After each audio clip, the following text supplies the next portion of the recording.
नमस्कार मित्रों, 15 जनवरी सन 1949 को आखिरी British commander in chief general sir Francis butcher से फील्ड मार्शल के.एम. करियप्पा ने भारतीय थल सेना के कमांडर इन चीफ का प्रभार संभाला था। हमारी सेना हर भारतीय का सीना गर्व से चौड़ा कर देती है। आइए जानते हैं, आज़ादी से पहले अंग्रेज़ों के समय दलित लड़ाकों की भी एक रेजिमेंट थी जिसने आज़ाद हिंद फौज के लिए अंग्रेज़ों से विद्रोह कर दिया था। ये थी चमार रेजिमेंट। नेताजी सुभाष चंद्र बोस ने द्वितीय विश्व युद्ध के दौरान अंग्रेज़ों के खिलाफ लड़ने के लिए जापान के सहयोग से आज़ाद हिंद फौज का गठन किया था। भारतीय स्वतंत्रता संग्राम के सबसे बड़े क्रांतिकारियों में सुभाष चंद्र बोस ने तुम मुझे खून दो मैं तुम्हें आज़ादी दूंगा का नारा दिया, जो लोगों में देशभक्ति की लौ जलाता रहा। नेताजी सुभाष चंद्र बोस के समय ब्रिटिश आर्मी दलित लड़ाकों की एक रेजिमेंट थी जिसका नाम था चमार रेजिमेंट। इस रेजिमेंट ने जापान के खिलाफ लड़ाई लड़ी, लेकिन जब उसे अंग्रेज़ों ने आज़ाद हिंद फौज से लड़ने को कहा तो उन्होंने विद्रोह का बिगुल बजा दिया। दलित लड़ाकों ने अंग्रेजी सेना में रहते हुए एक लड़ाई भीमा कोरेगांव महाराष्ट्र में लड़ी थी, लेकिन चमार रेजिमेंट और महारों की लड़ाई के बीच एक बड़ा फर्क ये था कि जहां महार आंदोलन की ओर से लड़ रहे थे, वही चमार रेजिमेंट ने आज़ाद हिंद फौज के लिए अंग्रेज़ों से विद्रोह कर दिया था। अंग्रेज़ों ने चमार रेजिमेंट के लड़ाकों का इस्तेमाल सबसे शक्तिशाली माने जाने वाली जापानी सेना से लड़ने के लिए किया था, लेकिन जब इन्होंने इन सैनिकों को आईएनए से लड़ने का आदेश दिया तो उन्होंने बगावत का रास्ता अपनाना बेहतर समझा। चमार रेजिमेंट ने आज़ाद हिंद फौज से लड़ने से इनकार करके आज़ाद हिंद फौज के सैनिकों को अपना भारतीय भाई बताकर लड़ने से मना कर दिया और आज़ाद हिंद फौज में शामिल हो गए, जिसके कारण अंग्रेज़ों ने चमार रेजिमेंट को हमेशा के लिए समाप्त कर दिया। दलित समाज के लोग इस रेजिमेंट के लंबे वक्त से बहाली की मांग कर रहे हैं, लेकिन उनकी आवाज़ कहीं दबकर रह जाती है। चमार रेजिमेंट पर जेएनयू में रिसर्च कर रहे सतनाम सिंह के मुताबिक दूसरे विश्व युद्ध के समय अंग्रेज़ सरकार के वह रेजिमेंट बनाई गई थी जो 1943 से 1946 तक सिर्फ 3 साल ही रही।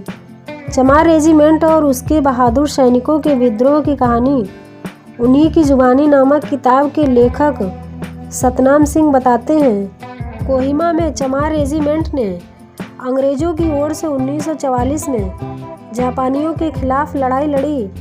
यह इतिहास की सबसे खूंखार लड़ाइयों में से एक थी। उस वक्त दुनिया की सबसे ताकतवर सेना जापानी मानी गई थी। जापान को हराने के लिए अंग्रेज़ों ने इसका इस्तेमाल किया। कोहिमा के मोर्चे पर इस रेजिमेंट ने सबसे बहादुरी से लड़ाई लड़ी, इसीलिए इसे बैटल ऑफ कोहिमा अवार्ड से नवाजा गया था।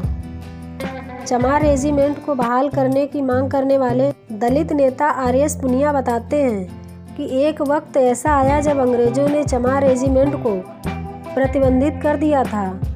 अंग्रेज़ों ने इसे आज़ाद हिंद फौज से मुकाबला करने के लिए सिंगापुर भेजा। रेजिमेंट का नेतृत्व कैप्टन मोहनलाल कुरिल कर रहे थे। कैप्टन कुरिल ने देखा कि अंग्रेज चमार रेजिमेंट के सैनिकों के हाथों अपने ही देशवासियों को मरवा रहे हैं।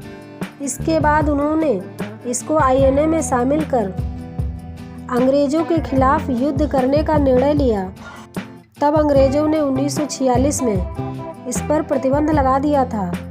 अंग्रेज़ों से युद्ध के दौरान चमार रेजिमेंट के सैकड़ों सैनिकों ने अपने प्राणों की आहुति दी। कुछ म्यांमार व थाईलैंड के जंगली इलाकों में भटक गए। जो पकड़े गए उन्हें मौत के घाट उतार दिया गया। कैप्टन मोहनलाल कुरिल को भी युद्धबंदी बना लिया गया, जिसे आज़ादी के बाद रिहा किया गया।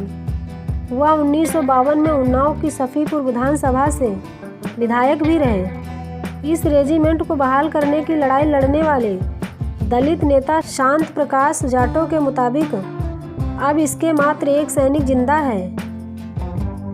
ये हैं हरियाणा के महेंद्रगढ़ निवासी चुन्नीलाल। दलित नेता शांत प्रकाश जाटव के मुताबिक आज़ादी के बाद से ही चमार रेजिमेंट बहाल किए जाने की आवाज़ कई बार उठाई गई, लेकिन आवाज़ दबकर रह गई। दलित इस रेजिमेंट को बहाल करने के लिए कई राज्यों में प्रदर्शन कर चुके हैं। अब इसके लिए कानूनी लड़ाई लड़ी जा रही है। इसे लेकर पिछले दिनों राष्ट्रीय अनुसूचित जाति आयोग ने संज्ञान लिया था। आयोग के तत्कालीन सदस्य ईश्वर सिंह ने रक्षा सचिव को नोटिस जारी किया था, जिसमें पूछा गया था कि आखिर इस रेजिमेंट को किन कारणों से बंद किया गया। ईश्वर सिंह के मुताबिक दलित किसी भी विषम परिस्थिति में रह लेता है, उतनी कठिनाई में शायद ही कोई भी जीवन व्यतीत करता हो, फिर भी इनकी रेजिमेंट सेना में बहाल क्यों नहीं की जा रही है। उधर जाटव के मुताबिक 30 दिसंबर 1943 को नेताजी सुभाष चंद्र बोस ने अंडमान निकोबार को अंग्रेजों से आज़ाद कराया था। इसमें चमार रेजिमेंट का भी काफ़ी सहयोग था। उनका कहना है कि इसके जिन सैनिकों को बागी घोषित कर अंग्रेजों ने 1943 में जेलों में बंद कर यातनाएं दी थी, उन सभी सैनिकों को बोर्ड द्वारा सूचीबद्ध करके स्वतंत्रता सैनिक का दर्जा दिया जाए। यह रेजिमेंट भी उतनी ही बड़ी थी जितनी और अन्य जातियों के नाम पर बनी रेजिमेंट थी।